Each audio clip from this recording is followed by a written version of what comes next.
জেনায় ছেলেরা লিপ্ত করেছে কারণ তোমরা চেয়েছো বলেই করতে পারছো।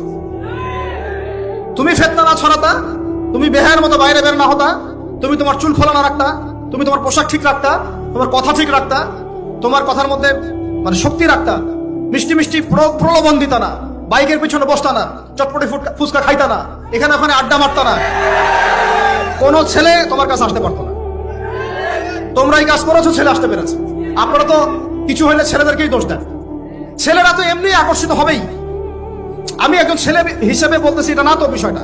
একটা ছেলের ফিতরত এটা যে তার কাছে সবচেয়ে সুন্দর মনে হবে একটা মেয়েকে। এটা একটা ছেলের ফিতরত, স্বভাব ধর্ম, এটা চুম্বকের মতো আকর্ষণ করবে। আর এর উপর যখন আপনি এটাকে ফ্রি অ্যাক্সেস করে দিবেন, লাইসেন্স করে দিবেন, বেপর্দায় বের হবে, গায়ের জামা কাপড় ঠিক নাই, হ্যাঁ, তারপর কথাবার্তা মিষ্টি মিষ্টি প্রলোভিত টানতেছে, সিডিউস করতেছে, তখন তো একটা ছেলে মানে মিসগাইডেড হইতেই পারে, স্বাভাবিক।